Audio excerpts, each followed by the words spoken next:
Alors, le monothéisme, quelle est la différence entre le monothéisme et le panthéisme? Le monothéisme, c'est un seul Dieu, et le panthéisme, il y a une tout, ça veut dire tout est Dieu, c'est-à-dire qu'entre la créature et Dieu, il y a une sorte de confusion. Mais comme vous savez, c'est une question piège. Parce que est-ce qu'on peut dire, on pose la question à Philippe, est-ce qu'on peut dire que d'une certaine manière, l'idée que l'on se fait du Dieu biblique a une dimension panthéiste? Il y a encore un piège sûrement derrière. Ben oui, mais lui au moins il sait qu'il y a un piège, il ne tombe pas dans le panneau comme ça. Oui, mais... faut commencer toujours par le commencement.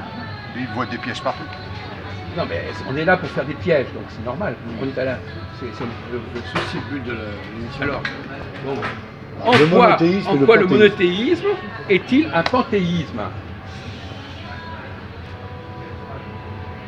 Au sens classique du mot Dieu. C'est pas compliqué. Je suis sûr qu'il va trouver.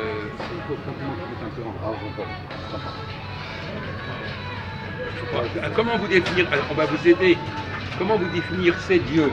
Quelles sont ses potentialités? Quelles sont ses capacités à Dieu? Il est infini, il est parfait. Oui. Infini et parfait. Comment panthéisme? Panthéisme, ça veut dire quoi? Il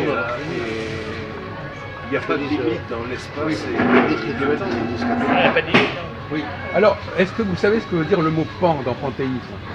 C'est une sorte de tout. De tout.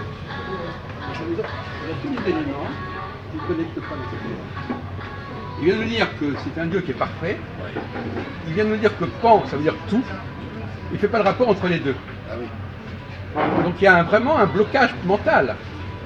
Parce que quand quelqu'un me dit qu'il est omnipotent, de omnipotent, pan, omnipotent, ça veut dire tout. Omnipuissant, omniscient. Donc c'est la notion de totalité.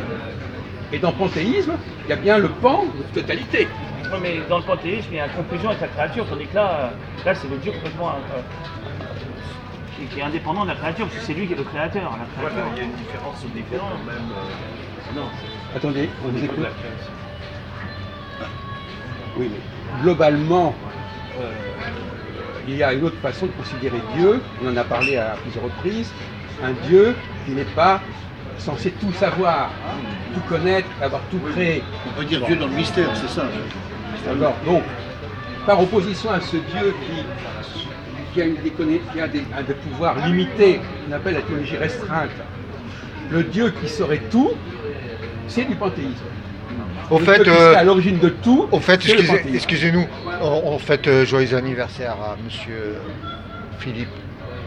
Ah bon? Bon, ça, voilà. C'est une parenthèse. Alors, donc, voyez-vous, le problème, c'est que la vision... 62 ans, en fait. La vision traditionnelle du monothéisme, c'est en réalité un panthéisme. Et le véritable monothéisme, ce n'est pas un panthéisme. Le véritable monothéisme, ce n'est pas un Dieu qui sait tout et qui peut tout. Ouais, c'est vrai. Parce que la notion de tout renvoie au pan, qui est le panthéisme. Donc si je restreins la présence de Dieu et le rôle de Dieu, je ne suis plus dans le panthéisme. Pourquoi dans le texte de la Bible, il dit Dieu créateur tout-puissant? Justement, Voilà. la définition, la première lecture de la Genèse, c'est une lecture panthéiste. Panthéiste. Il a tout créé, il a tout fait, il sait tout. Mais Eh ben, c'est du panthéisme. c'est du panthéisme, ouais, c'est ça. En revanche, si je dis ce Dieu-là, il a simplement créé. Des choses vivantes. Non, il a simplement créé l'humanité et le ciel correspondent à notre humanité. À ce moment-là, il n'est pas dans le pan, puisqu'il ne s'occupe que de nous. Bien sûr. Et s'il s'occupe par exemple que du peuple hébreu, il n'est pas non plus dans le pan. Le pan, c'est l'universel. Ouais, ouais. Donc si je ne suis pas pour un Dieu universel, je ne suis plus dans le panthéisme. Non, c'est vrai. Mais inversement, dès que je parle de l'universalité de Dieu, je suis dans le panthéisme. J'ai compris. C'est ça la thèse qu'il fallait développer. Est-ce que vous êtes d'accord? Ouais, je suis d'accord. On ne peut pas être d'accord. En tant que monothéiste traditionnel, on ne pourra pas être d'accord. Non mais écoutez, on ne vous demande pas d'être d'accord sur le plan de vos traditions, on vous parle d'accord sur le plan intellectuel. Là, sur le plan intellectuel, on pense que Dieu est simple, et là, dans le panthéisme, il est lié avec ses créatures, donc Dieu serait, chaque créature serait une partie de Dieu d'une certaine manière, ce serait comme un tout qui serait fractionné en plusieurs parties, on serait tous d'une certaine manière une partie de Dieu. C'est ça le panthéisme. Enfin, en tout cas, dans l'histoire du peuple hébreu, je crois que la grande rupture, c'est le passage du panthéisme, justement, à l'unothéisme ou au monothéisme. C'est-à-dire que au départ, c'est l'idée d'un Dieu, l'idée de Dieu universel, c'est l'idée primaire, première. Tout est dans tout s'explique partout, il y a une puissance qui est... Voilà. À partir du moment où on refuse cette définition-là, on échappe au panthéisme. Donc je répète une fois, une théologie qui se restreint à notre humanité ne peut pas être panthéiste. Une théologie qui ne cherche pas à un Dieu qui sait tout et qui comprend tout, elle n'est pas panthéiste, inversement. Voilà.